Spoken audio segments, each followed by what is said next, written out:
Hello, welcome to the American Business Podcast. I am welcoming you to our 100th episode. Yes, we made it. That's our 100th. It's been our goal this year to pass 100th episode, and I'm happy to have you today on the American Business Podcast. And that's our 100th episode. Thank you for your support, and thank you for being with us. With your help and support, I'm sure we're going to have many more 100 episodes together. And today's number is 6.4 trillion. That's the global professional services industry market in 2023. That's the market size, $6.4 trillion. Speaking of professional services, we have a great guest today. I am going to invite our guest to our virtual stage in the 100th episode of the American Business Podcast, and we'll get the conversation started. Hello, Robyn. Welcome to the podcast. Hello. I'm so honored to be here on your 100th episode. Congratulations. Thank you very much. Well, it's such a pleasure. We are really excited, happy, honored. So it's a mix of feelings, and it's really hard to describe. We started this journey end of February, early March, and it's been less than a year, and the podcast is going well.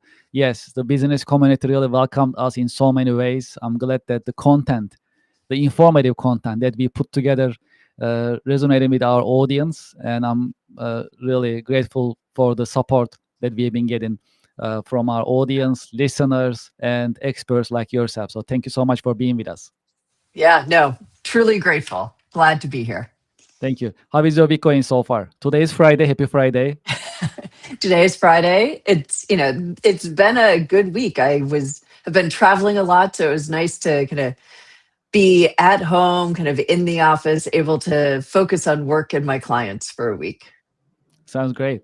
Well, if that's okay, we can get started. We have a lot to learn from you. So we talk about professional services, and that's our today's number today is to the size of the global professional services market. So we love to learn from you and understand what you do, and we will also learn from your professional wisdom and insights. As a start, would you please introduce yourself and your organization to our audience and to our listeners?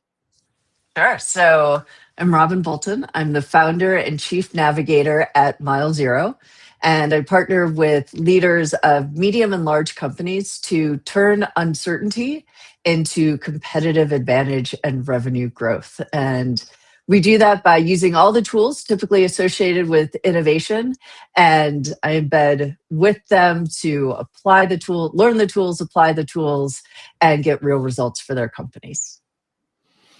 Can you tell us about your career path a little bit? How did you get started? How your career path has unfolded over the years? So I've been fortunate enough to spend my entire career in corporate innovation. So I started off straight out of undergrad working for Procter & Gamble in brand management. And it was at a time when P&G was kind of first investing in innovation. They realized that they had an incredible reputation as a brand builder, but they hadn't built a brand in something like 30 years. So the company was investing in building new brands. I was randomly assigned to a new business development team. And that first year, actually a year to the day from when I graduated from undergrad, I was on stage. We were launching, doing the North American launch of Swiffer. So my first year was spent developing, testing, and preparing for the launch of Swiffer, which is now a $1 billion brand. So an incredible first year experience out in the real world. Loved it, and also thought that it was normal. And I've since learned that an experience like that is not normal. It's incredibly hard to innovate within a large organization. So, worked on the launch of Swiffer, also worked on the launch of Swiffer WetJet, spent some time in Arkansas on the Walmart sales team, and then left P&G, moved up to Boston to get my MBA at Harvard, went to work at the Boston Consulting Group, which is where professional services comes in, and worked in both Boston and in Copenhagen, Denmark, and then left BCG to go work at the firm that was founded by Clayton Christensen. So kind of combining the innovation experience at P&G with professional services, was there for about 9 years, and then his firm was acquired, and I started my own firm, which is Mile Zero. Sounds exciting. I also understand Yeah. you are also a published author. I am. My first book came out in February of this year called Unlocking Innovation, A Leader's Guide to Congratulations. Turning Bold Ideas into Tangible Results. Thank you. Would you like to tell us a little bit about your book? Yeah, so the book, for a long time, I resisted writing a book because there are so many great innovation books out there. It's like the world does not need another one. And ultimately, what I realized was that kind of the innovation industrial complex, as I lovingly call it, because I'm part of it, has for decades focused on what I call the architecture of innovation. So the strategy, the structure, the process, metrics, governance, and all of that stuff is important. It is all necessary for innovation success, but it's not sufficient. That ultimately, innovation, people think of it as an idea problem, but it's a leadership problem. And so, just as much as we focus on architecture, we need to be focused on behavior, leadership behaviors, and culture, and the culture of innovation. And so, what I call these things, the ABCs of innovation, architecture, behavior, and culture, have to be developed and nurtured and enhanced all at the same time. And then when you layer on top of that the fact that most innovation teams are disbanded within 3 years, you have a lot of work to do on the ABCs in 3 years, and the ABCs evolve with every year. So the book is really a guidebook, a playbook for how to be successful in those first 3 years of innovating. Well, best of luck with your book, and thank you so much for sharing with us. Yes, we welcome authors also on the American Business Podcast. It's very educational, and that's a great opportunity to learn about your book and put it out there and share it with our audience. Thank you so much. Thank you. Well, let's talk about your day-to-day work. You work with different businesses and different business owners and business leaders. What are the day-to-day work that, when you look at your day-to-day work, what are the exciting and challenging parts of your work on daily basis? So the most exciting part of my work is probably what most people think of as the least exciting part of their work, and it's being in meetings with my clients. Because innovation is essentially change. You're changing something about the organization. You're changing something about what it does, and change is really hard.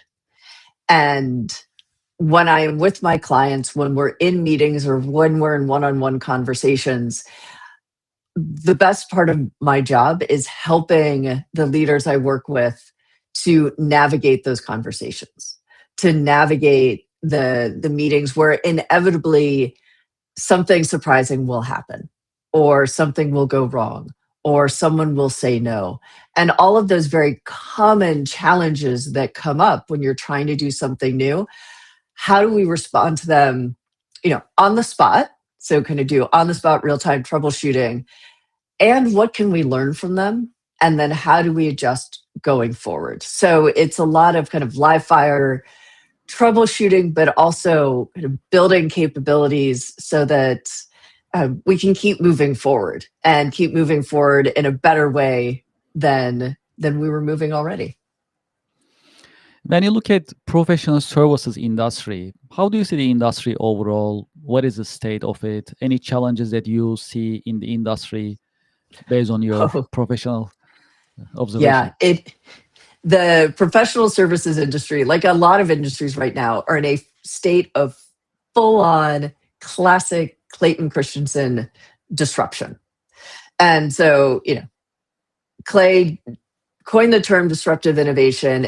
For him, it had a very specific meaning, which was around kind of good enough solutions that were lower cost, that allowed non-consumers into a market. And that is 100% what is happening in consulting.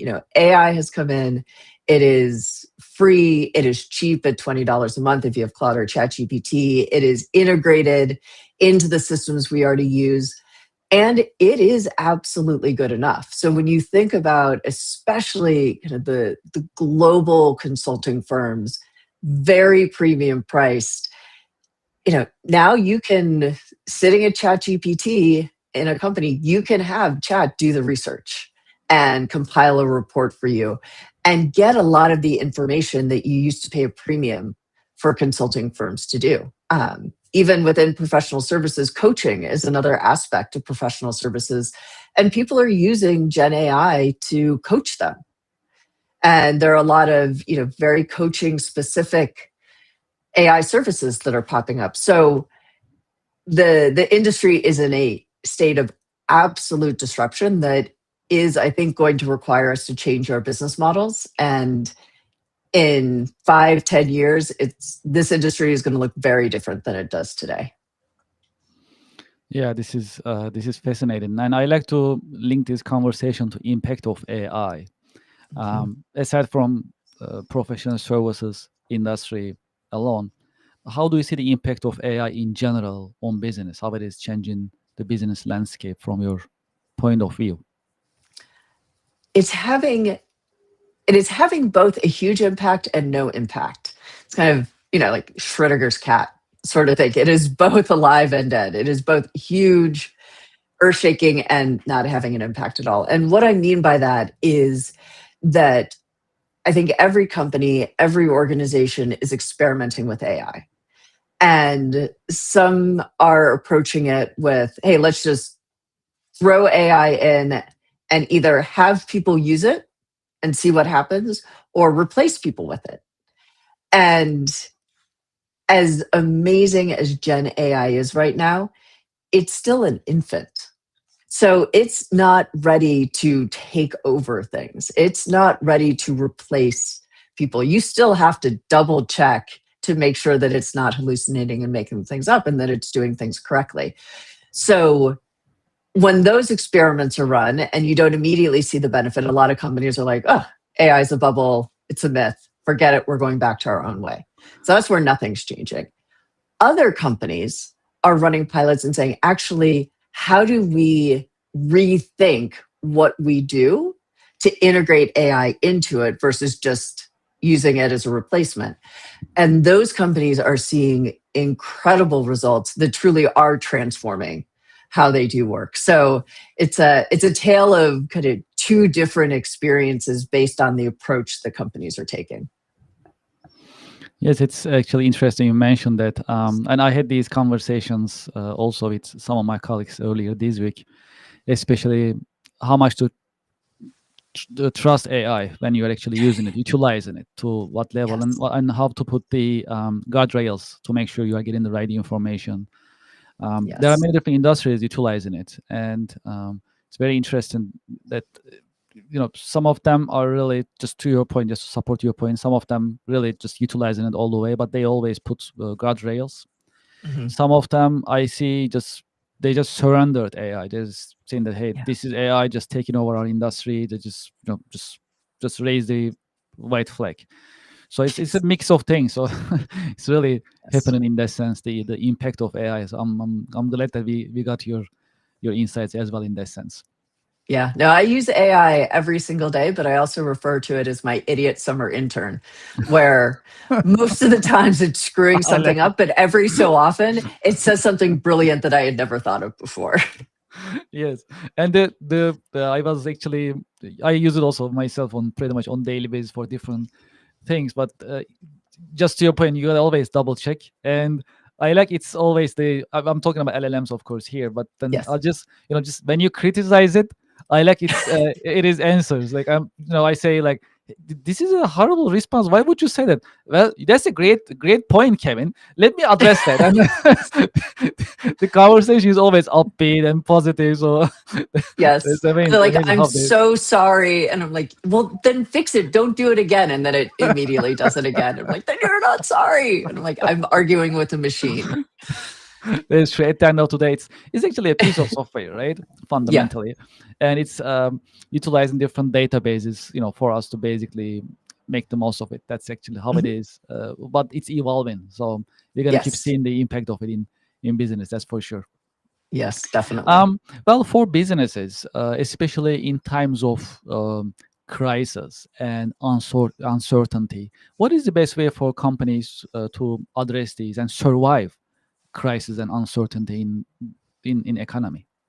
Yeah, and there's no doubt that we are living in a more volatile, uncertain, complex, and ambiguous world. And companies have done what I think is the first step that we often take, which is, cut costs, try to shore up the foundation of your business as much as possible. The next step then is you've got to move forward. You can't cut your way to growth. You can't keep doing what you've always done in a world that is fundamentally different. So, starting with looking around your core business and saying, okay, what can I do differently? What can I improve? This is kind of where AI comes in. Where can I improve processes? Where can I become more efficient? Where can I become more effective? How do I do that? It's looking at the business and saying, hey, what assets do I have? Products, services, whatever that may be, that could be of interest to different customers or of interest in a new market. What customers do I have and what other problems could I solve for them? And think about how can you grow your business into kind of that adjacent market, whatever it is. And those are the near term things that can be done, and those are the things that will get you 5-10 steps ahead of your competition when you invest in them. And then alongside, it's an and not an or, is thinking about okay, what's called now strategic foresight. If we envision a world 30 or worlds 30 years from now and then work backwards to what we need to do today to be prepared, what are the investments that we make? What are the ways that we can try to future proof the business, which is essentially reducing the risk of being majorly impacted by other events that are unexpected? Well, I like to shift our conversation towards role models and mentors a little bit. In your career journey, have you had any role models, any mentors who help you shape your career perspective over the years? Yeah, so two come immediately to mind. One was when I first went to work at P&G, we had a general manager, so my boss's boss's boss, who kind of called me into his office in my first weeks at P&G, and he pulled out of his bookshelf a 3-inch thick 3-ring binder. And he said, these are all of the approved memo styles, because we still wrote memos. These are the approved memo styles for P&G. And if I ever see you use any of these, I will fire you. And that was his way of saying, hey, we are working in creating new things. We cannot be bound by the old rules. We need to look at the rules, look at the processes, look at everything that's always been done critically, and then consciously decide, do we keep doing it or do we need to do things a different way? And so he gave me permission to break the rules. That's all I needed, and been trying to break the rules ever since. So that's one role model. The other role model is actually my mother. And the way that came about is, so she passed away very suddenly shortly after I graduated from business school, and she was a nursery school teacher. And at her funeral, there were so many kids. I mean, she taught 4-year-olds her whole life, and the number of children that were there was remarkable when you consider the circumstances. But there was a little girl who was there who's probably 6 or 8, and she was a wreck. She was inconsolable. And I finally went up to her because she was such a mess, and I didn't see any adults around her, and to check to see if she was okay. And she said, your mom changed my life. And I wanted to be like, you're 6. There's not a whole lot of life to change. But she told me the story about how she was having a hard time in preschool and wasn't making any friends, was really struggling. Her parents were going to homeschool her, but she loved to sing. And so my mom sang with her. And to be very clear, my mom could not sing. Like, she could not carry a tune in a bucket of water. It's a family trait. And but she sang with this little girl, and the little girl talked about how that gave her confidence to make friends. And now she's in school and she's in the choir and she has all these friends. And, that coming out of Harvard Business School, I realized that is what success looks like. Success is having an impact on someone's life for the better. And that's what really matters. So that has also been kind of a North Star since that moment. Yeah, that's an amazing story. If there is one key career lesson that you learned the hard way, what would it be that you can share with our audience? It is do the right thing, but don't expect to get rewarded for it. And what I mean by that is, I think a lot of people, have great integrity and they have a strong sense of what the right thing to do is, whether it's in business, whether it's in their personal lives. And first, we should try to do the right thing in the right way.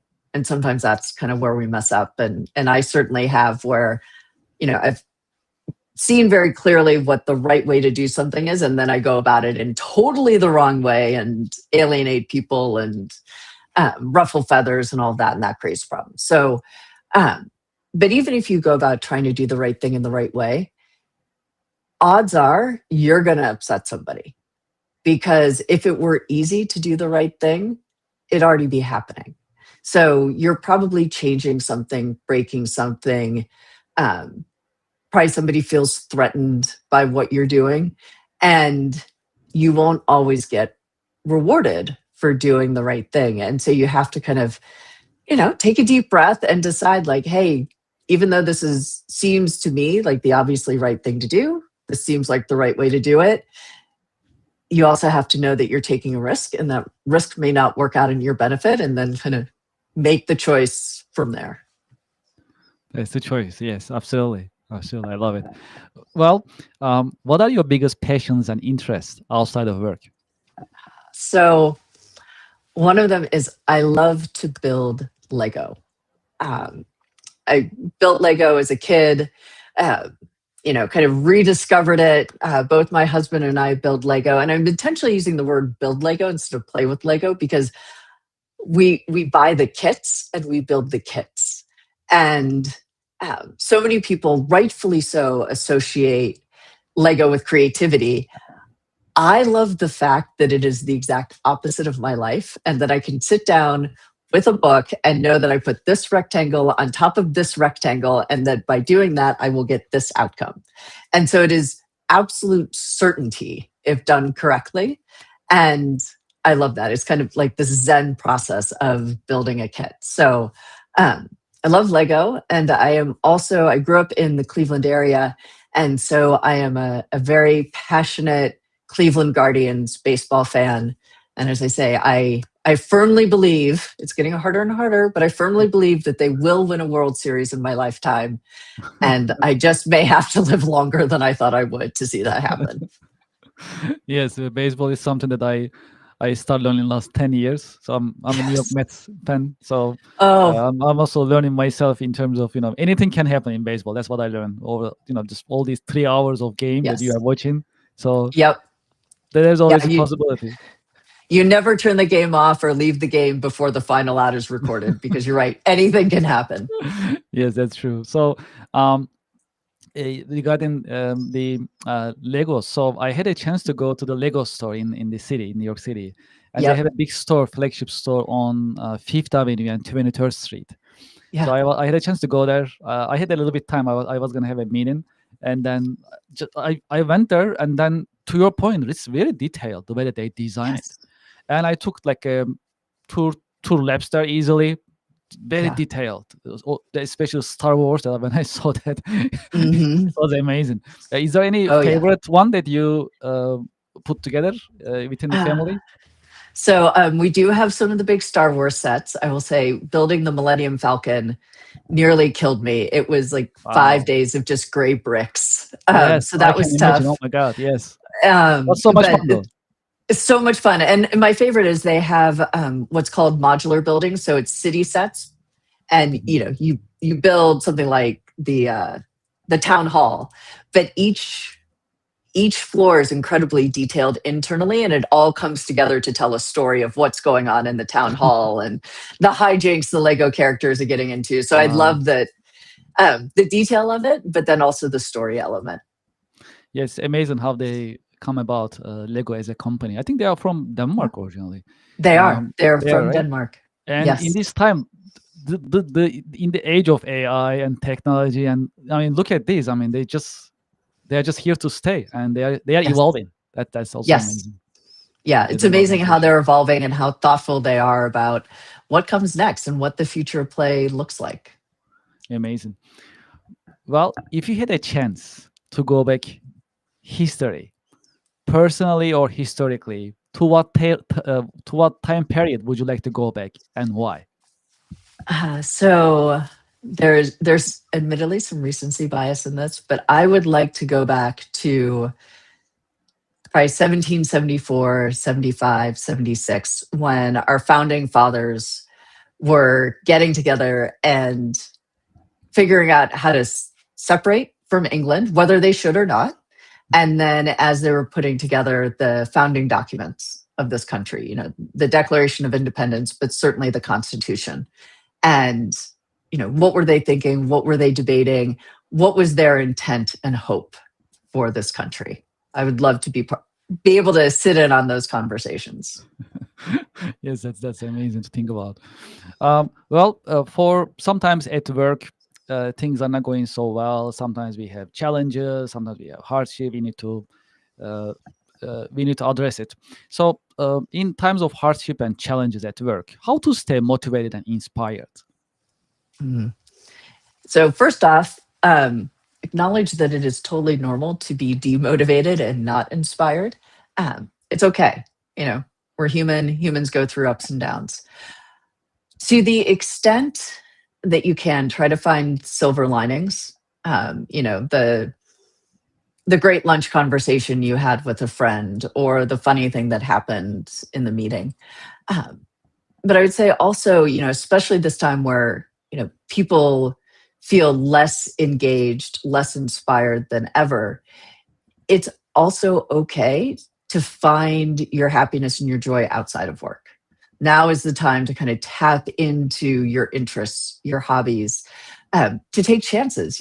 What happens if you do start an Etsy store? What happens if, you do kind of go visit a museum every week? Kind of find little ways to explore something different and kind of get out of the routine of your daily life. And that can actually be incredibly beneficial mentally, psychologically, emotionally, and also kind of bring a little bit of inspiration into your daily work. I have a question. I call it a bonus question because we didn't talk about it when we were getting ready. Okay, let's do So, it. all right. So, one of the things that uh, I believe it's helpful and important, but we haven't addressed it that much in the American Business Podcast. So, one is the health and wellness.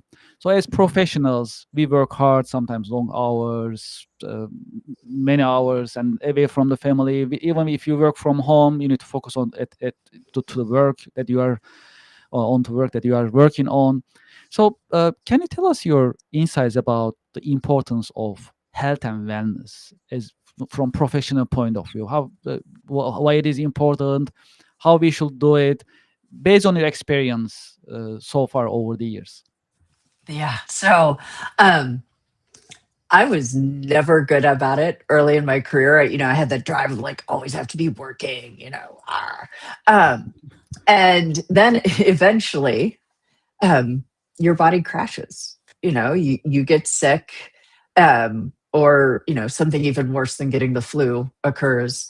You realize that, the connections you have with family and with friends aren't as strong or as present, and inevitably, in my experience and in experiences with friends, like, something breaks, and you realize that all that you poured into the job is not enough to get you through the dark time, whether it is the illness or something happening in your family, et cetera. And so one is to just be forgive yourself for making those choices. Like, it's okay. Don't beat yourself up for choices of the past that weren't all about wellness and taking care of yourself. Forgive yourself for it. And then start to make little changes. And, whether that is, just not taking your phone to the dinner table, like putting it in a drawer, or, taking a walk during a lunch break. Find those little things that kind of help remind you that you're human, that you're not just a machine. And especially connection and relationships are so important. So, even something as simple as, texting a friend to be like, hey, thinking about you, hope you're happy, hope you're well. Like, those little things that take 15 seconds can be huge benefits to your mental well-being, to your happiness, and ultimately to your productivity and creativity in the work that you do. Well, thank you for sharing these. Well, we are getting ready to promote health and wellness for professionals in the American Business Podcast. We are just getting a new sponsor, and we are very excited. And this is something very important, and we haven't addressed it that much. But with you in this conversation, let this be a start, a milestone. So we're gonna focus on more and talk about it more in coming episodes. Well, being this is the 100th episode, well, I think that's a good episode to get started, right? So yes, which is great. Let's talk about the next generation.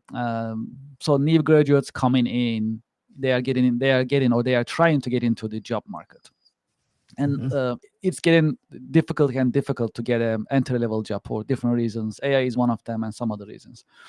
What is your career advice for the next generation who are entering into the job market?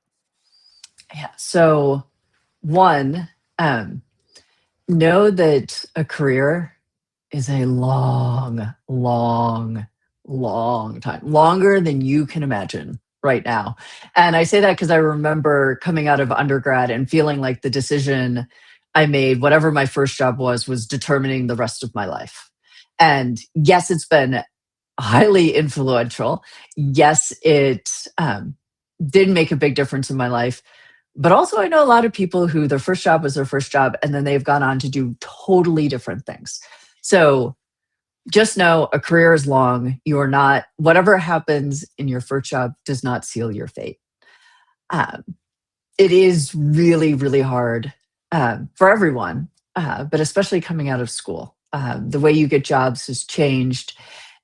It's certainly, I think, actually becoming less and less normal to have a job immediately upon graduation. And so in that time, when you're between school and your first full-time job, that is a time to build skills. Like, you better be experimenting with Gen AI. You better be learning like how to build AI agents. Like, get really, into experimenting with AI and learning about it.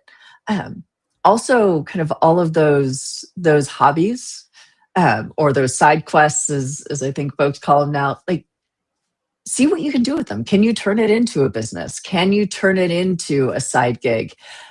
Because what employers are really looking for are people who work hard, who are willing to work, and are willing to put themselves out there. And the more kind of initiative and entrepreneurship you can show, and developing and applying skills in different areas, the more attractive you become to employers. And also, maybe you're earning a little bit of money too while you're waiting for kind of that traditional paycheck. And who knows, maybe that side gig, that hobby that you're monetizing while you wait, actually turns into a full-time business, and now you're an entrepreneur.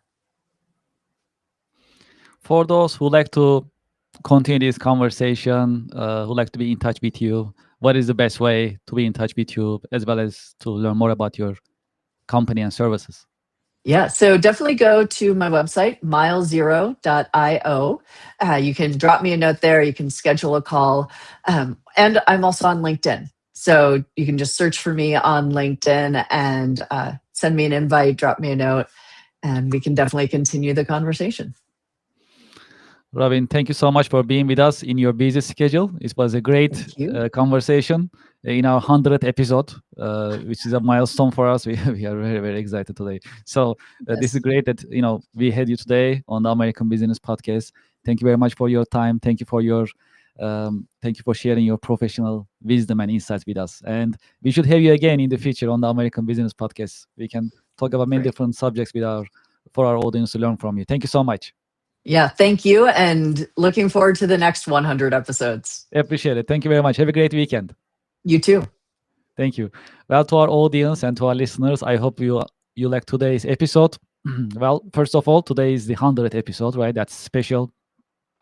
That is live, and we made it to the 100th episode. When we started in late February, early March, it was the beginning, right? The beginnings are always difficult, but then right now, about 8 months later, having the 8th episode, having thousands of subscribers and followers, it is such a blessing. We truly appreciate it. We are very grateful for your help and support.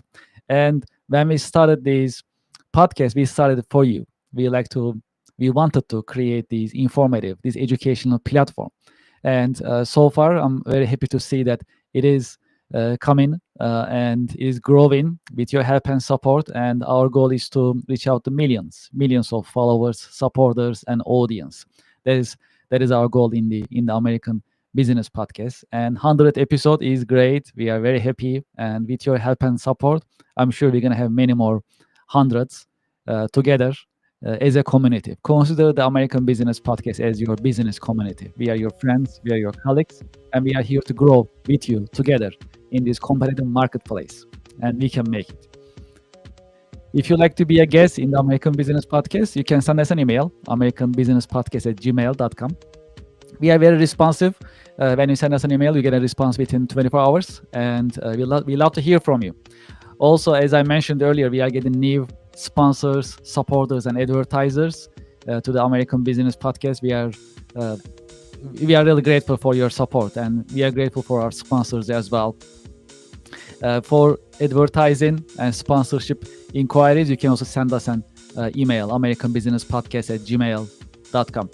If you go to our website, americanpodcast.tv, you can see our coming schedule and our guests who are scheduled, what type of subjects we will be talking about. You can see the whole list on the website, and you can also learn more about the American Business Podcast, what we are up to, what is coming up, and we keep it updated on weekly basis. As you know, on the American Business Podcast, we not just talking about different subjects, we like to also take action. That is why we put together Connection America Business Alliance online business networking event. Let's talk on the American Business Podcast, and let's network on the Connection America Business Alliance online business networking events. What is unique about this event is that during the Connection America Business Alliance online networking event, you will be meeting with other business professionals, and at the same time, you will be live on the American Business Podcast. So our thousands of YouTube subscribers and listeners and viewers, they will be also watching and learning about your business, your products and services. At the same time, you will be meeting with other business professionals during this online networking event. That's why it's really special and unique when you look at it. We have very limited seating. We are almost sold out. So if you're interested, if you like to introduce your company, your products and services, I hope you can join us. That's the QR code on the screen. When you scan it, it'll bring the registration page to your screen. You can register, fill up the form. I hope you can join us and introduce your products and services. I'll be the host of the event. I'll be moderating, and I'll be happy to help you introduce your products, services, and company during this event. Great. What else is happening? Let's talk about our sponsors. Let's promote them. Let's talk about them. We truly appreciate them. SpotCorp Events. If you are interested in building your team, SpotCorp Events is for you, and they put together great events to help you create team spirit and building teams. That's their expertise. So the events that they put together, actually, they are special because they are designed to help you build your teams and team spirit. If you are interested in learning more, please scan this QR code and use the code ABP, and make sure to tell them that you heard about them from the American Business Podcast. If you are in a highly regulated industry, pharmaceutical, nutraceutical, aerospace, defense, when it is time to get rid of your laptop, computers, and your hard drive and other data, you need to recycle them carefully. That is why we recommend Publish USA Sustainability Solutions. They are specialized in data destruction. Personally, I've been to their facility. I've seen how secure their facility was with my own eyes. They destruct your laptops. They delete your laptops. They destruct your electronics physically, literally. So they crush everything, nothing left, and they document it. So once the destruction happens, they document it. They create certificates and other proof that they can share with you, and they are very serious about their job. They have a secure facility, and they are passionate about environment. So if you need this service, consider Publish USA Sustainable Solutions. Great people. You love working with them, and I have the QR code on the screen. Once you scan the QR code, it'll take you to their website, and you can start the conversation with them. And make sure you tell them you heard about them from the American Business Podcast. If you are interested in learning Excel and other Microsoft Business software systems, consider Ms. Excel. They have a fun and engaging way of teaching. That's why they are growing and they are very popular. I have their QR code on the screen. Before you check out on their website, please use the discount code ABP2025 to get the discount from the American Business Podcast, and enjoy learning Excel and other Microsoft Business software products. If you're in the market for SAP and Oracle ERP software systems, consider iTech Consultant. They are specialized in implementation, configuration, and support of SAP and Oracle ERP software systems. ERP stands for Enterprise Resource Planning, for those who are not familiar. And iTech team is specialized in these ERP software systems. I have the QR code on the screen. When you scan it, you can see their website, learn more about them, and get in touch with them. When you get in touch with them, make sure you mention the American Business Podcast. Great. That's it for today. That was our 100th episode, and many more to come.